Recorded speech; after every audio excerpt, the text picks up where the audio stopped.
Hey guys, thanks for coming back. Join us here at Salty Ginger Talk. Great to have you returning listeners back. If you're new to the channel, really glad you joined us. Hope you like what you hear. Our podcast is for people that want to make themselves a little bit better or learn something new every day. We're looking to develop and build a community of people that are mentally tough, mentally resilient, that want to control the things they have control over, that want to learn to ignore or minimize the things that they don't, and really build successful lives for themselves in both their personal life and their professional life. So, our episode today, we're going to talk about why you need to learn to embrace failure, rejection, and being told no, because those are key building blocks to anyone who's ever had any modicum of success. So, if you are listening to this and you feel like rejection or failure means you're on the wrong path or that you did something fatal or something that you can't overcome, we're going to flip that over on its head in this episode. We're going to give you 5 reasons why you need to learn to embrace those challenges and embrace that part of life that all of us experience: the rejection, the failure, the disappointment. That's all a part of the process. We can learn a ton of things from that process if we take the right mindset and the right approach when they happen to us. So what we're arguing is that failure, rejection, being told no are actually some of the best things that can happen to you for your long-term success. We're going to give you some real-world examples, and we're going to give you some thought exercises that you can use to help you stay strong when things get rough, when the seas get choppy, when you feel like you're not going to make it, when you feel like you're ready to quit, to give up, to throw in the towel. So I talked a little bit about this before, but one of the best things that ever happened to me when I was 11, I think I've talked about this a lot on the channel. From the time I was 3 to the time I married my wife, I was going to be a professional baseball player, period, end of story. And when I was 11, there was an all-star team that you could make if you were 12 years old or 11 years old. So it almost always wound up with like 9 or 10 12-year-olds and a couple of 11-year-olds. And I was part of a handful of 11-year-olds that were eligible for the team and good enough to make it. But there was a vote, and I was the last one eliminated from that team. And my dad was the one who eliminated me. He voted against me in favor of someone else. And he came home and told me that he did it. And he said, "I didn't think you worked hard enough. I didn't think you earned your spot. You're probably good enough to be on that team, but you should have done more. You should have made it impossible to leave you off that team, and you didn't. And so you didn't make it because I voted against you." So I was upset. I was heartbroken, blah, blah, blah. But the next day I was running. The next day I put together a weight training program. And I made up my mind right then that I was never going to be on the bubble of a team again. I was going to be so good, you couldn't leave me off. You had to take me if someone was drafting teams. And that's in fact what happened. Now, if you play long enough, whatever sport, you're always told you're not good enough anymore. So, LeBron James is winding down towards the end of his career. At some point, people will say he's not good enough, right? Willie Mays was the best baseball player for a long time. At some point, they told him, "Not anymore, Willie. We don't have a spot for you anymore." So that will always happen. Father Time is undefeated, especially in athletics. But in the real world, that failure, that rejection, that having to fight through adversity is actually good for you. It builds character. It makes you mentally tough. It makes you a problem solver. It builds resilience in you that most people don't have if you embrace it and if you take the right approach. So that's what we're going to talk about today. All right, so let's get to our 5 reasons here. Reason number 1, failure is simply feedback. That's all it is. Might not be feedback you want, might not be feedback you like to hear, but all it is you attempted something and you got an outcome. Now, it's an outcome you didn't want or an outcome you weren't anticipating, but it's still just an outcome. It's data. And you can use that data to improve your approach, to improve your process, to strengthen your weaknesses, if you're willing to accept it for what it is. So let's take Thomas Edison, for example. There's a lot of controversy that he was kind of a vulture and he didn't develop a lot of his own ideas, but he took other people's ideas and perfected them. Okay, fine. But he still did that. And he tried over 1,000 different ways to invent a light bulb that worked.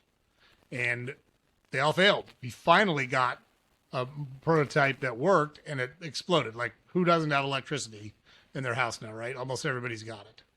But when asked about his mindset around inventing the light bulb, he said, I didn't fail. I just found 10,000 ways it didn't work. That's a great way to think about it. He just didn't give up. He just didn't quit. The reality here is every failure that you experience or every time you're told no, there's a lesson to be had there if you're willing to study it and if you're willing to embrace it. And that's what you've got to do. So think back to the last failure that you had, the last piece of bad news that you had, the last rejection that you had.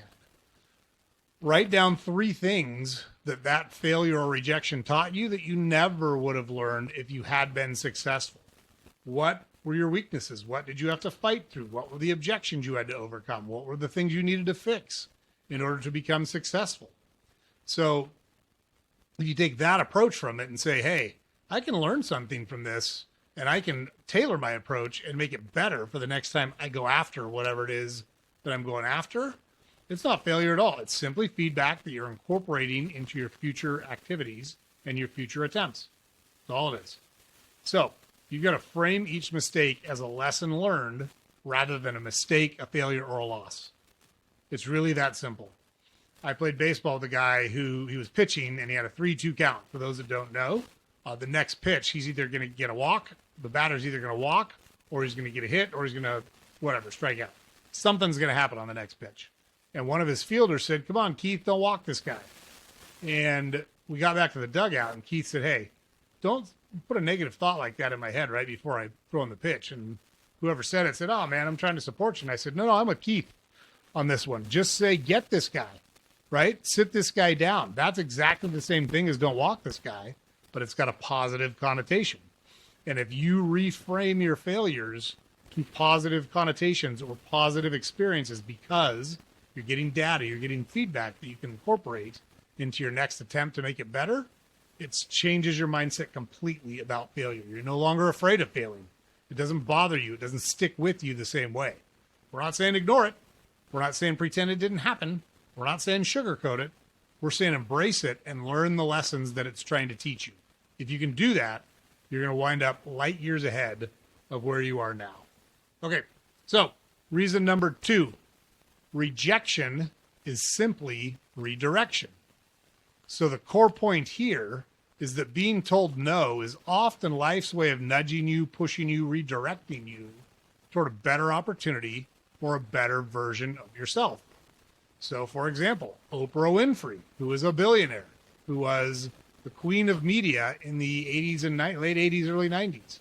She was told early in her career she was unfit for television. Talk about your all-time fuck-ups. Nobody would agree with that now. I mean, Oprah built a media empire for herself. So you've got to think about it from that perspective. Rejection doesn't mean you're not good enough. A lot of times it means you're not there yet. You're not ready yet. You haven't perfected it yet. Or you're in the wrong place at the wrong time. What you're offering may be good and it might not be good. But right now, it's not going to work. Kid Rock is another example of this. Right before he went to release his first album, he had a rap album that he was getting ready to release. And Vanilla Ice released Ice Ice Baby. And the country got sick of Vanilla Ice real quick. And so white rappers were out. Kid Rock had to shelve his album and go back to the drawing board and change his style of music to what it is now. You know, the kind of hard rock, hillbilly mix of blues and rock and country, which made him famous and wealthy beyond belief. Does that mean Kid Rock was a piece of crap because they told him no when it was almost his turn? No, it doesn't mean that at all. What it means is he had to try something different. So here's one way to think about it. Write a rejection letter to yourself from your dream company and then flip it. Rewrite it as a future success story that started with that no. So give all the reasons why a company would reject you now And then think about what you would do to shore up those weaknesses or shore up those deficiencies. And what would an acceptance letter look like once you did that? That gives you a path to get from where you are to where you want to be. And it allows you to think about it in a positive mindset. So that's a little thought exercise you can use if you find yourself in that situation. Okay, reason number 3.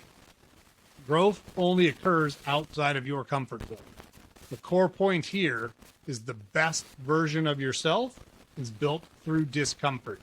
You don't get better sitting on the couch watching Netflix. You don't get better eating bonbons and watching cartoons. You don't get better by being lazy.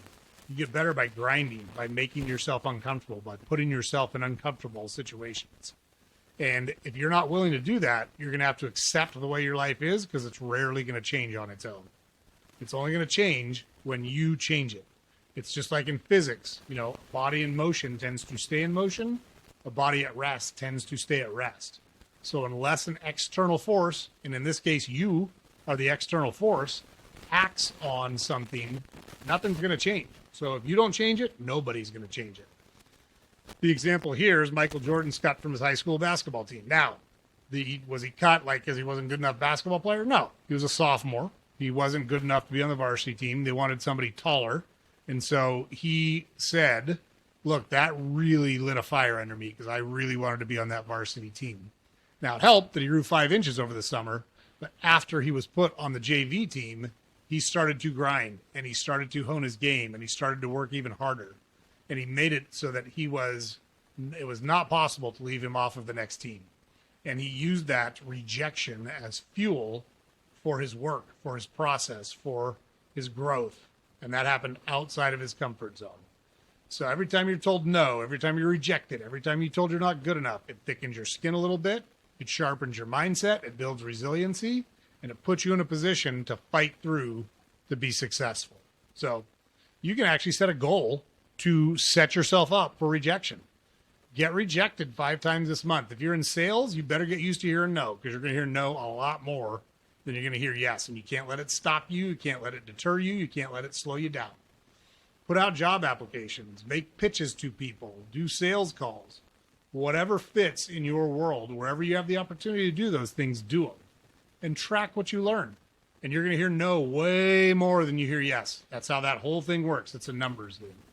You're going to hear no and get rejected way more often. Someone's going to go, yeah, come on in. I've been waiting for you. I can't believe that I've been able to stay in business this whole time without you coming in and selling this thing to me. It just doesn't happen. That's not how it works. So the more you're ready in that mindset to accept, hey, I'm going to get told no. I'm going to get the door slammed in my face a lot, and I'm not going to let it stop me. I'm not going to let it bother me. I'm going to pick myself up. I'm going to go to the next appointment. I'm going to make the next call. I'm going to take the next shot. That's how you got to be. Okay, reason number 4.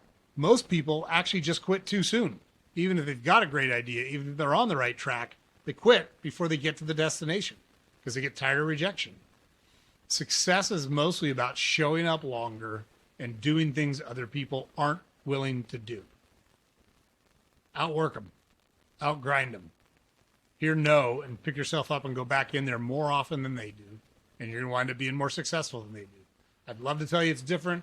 I'd love to tell you there's some magic formula. It's simply not true. What is true is people that grind and people that fight and people with grit tend to be more successful than people that don't. It's really that basic. And even people that seem mild-mannered and passive and sitting in the background, they've got a tenacity to them that allows them to say, I'm not giving up. I'm not going to quit. I'm not going to let that stop me.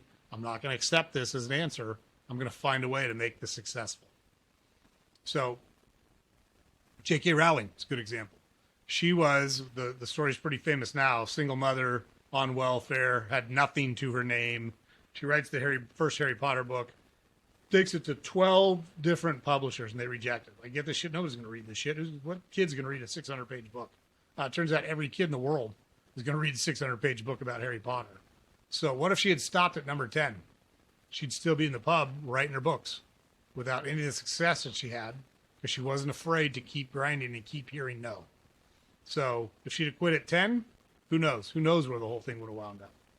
But here's a way to think about it. Here's a thought exercise. Pick something you've wanted to do but quit. So you were going to do it and then you quit. Commit to giving it 30 more days no matter what. I don't care what happens. I'm going to grind it out for 30 more days. Hollywood is full of people who have said, I was ready to quit, and if I hadn't gotten the part that I got in the next 2 months, I was gone. I was moving back to Iowa and becoming an insurance salesman. I was moving back to Kansas and becoming, going into the family business, whatever the case may be. But they stuck it out, and they put themselves in a position to be successful, and they took advantage of their opportunity when they got it. So pick something that you previously quit, start it up again, and just be determined not to quit for 30 days, no matter what the outcome is. Now, you got to do the work.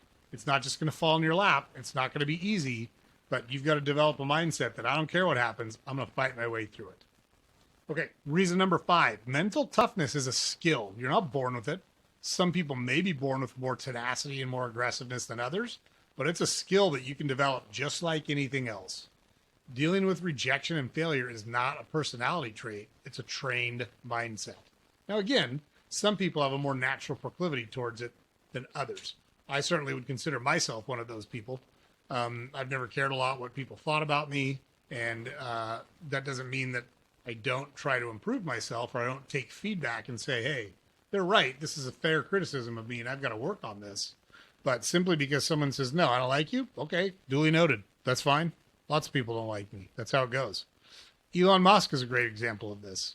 So he builds SpaceX. How many of his rockets blew up before he launched successfully? And Christ, a couple months ago, they literally caught a rocket that was coming back to Earth. Everybody made fun of him. Everybody mocked him. You're never going to figure it out. You're not smart enough. You're not good enough. Who do you think you are? Tesla nearly collapsed. Tesla was close to bankruptcy several times. He pushed forward. He solved problems. He persevered. And look at where it's put him now. The people who seem like they're unshakable were not born that way. They were put through crucibles, and they came out the other side through perseverance, through grit and determination. They trained for it, just like you can train for anything. So here's an exercise you can go through. Each night, write down one small win and one setback. Then write how you responded to both of them. Over time, you'll start noticing that there's growth in your reactions, especially to the failures. So that's a great way. It's a great exercise to really be conscious of, hey, what did I succeed at today? What did I fail at today? What did I do when I experienced both of those things? And are my reactions to failures getting better? Are they getting more constructive? Am I learning from them? Am I accepting them and accepting the lessons that they're trying to teach me? So those are our 5 reasons, guys. Quick recap. Failure is feedback. Not a destination. It's just feedback. It's just data. Growth is outside your comfort zone. Rejection is simply redirection. It's pushing you to go a different way or accept different things or improve different things. Most people quit too soon. Don't quit, even if you're on the right track. If you don't cross the finish line, it doesn't matter. You've got to stick it out. And the last one, mental toughness is a skill. It's a developed skill that you can improve and get better at over time. So success doesn't come from never failing. Success comes from getting back up when you fail. So if you there's Confucius, I can't remember who said it, but I think it's a Chinese proverb. It says, fall down 8 times, get up 9. So you got to get up one more time than you fall down. Doesn't matter who you are. Jerry Jones, who owns the Dallas Cowboys. He started a franchise of Shakey's Pizzas in Arkansas. Failed miserably. Didn't work. So the next thing he tried was the oil business, and he struck oil, made money, bought the Cowboys. The rest is history. What if he would have just quit and said, fuck, I guess I'm not a business person. My Shakey's Pizza places went bankrupt. I'm not going to make it. Not the approach. Got to persevere. You got to embrace rejection. Got to embrace failure. Got to embrace being told no. To build character, help you get to where you want to be. So, if you get value from this, feel free to share it. I don't think this is a controversial message. I know I'm right. I've done this myself. I've experienced it a lot. I have failed a lot. I've been told no a lot. I've been rejected. Duly noted. It's made me tougher. Made me thrive. Made me into the person I am today. And I can handle a lot. I can handle more than most people because I've been put through the crucible time and time again. And I keep getting up. And I'm like Rocky in round 14. Everybody's saying stay down. I get back up and I go back out and I keep fighting. That's the only way to do it. So James puts it up over here every day. Don't forget to head to our website, saltygingertalk.com. All the podcast episodes are there. Links to all our social media accounts are there. We publish a newsletter every weekday you can subscribe to there. And please, please, please like, comment, subscribe to our podcast on whatever platform you consume it on. Super helpful for us. Monday, hope your week's off to a good start. Make it a great week, and we will see you on the next episode.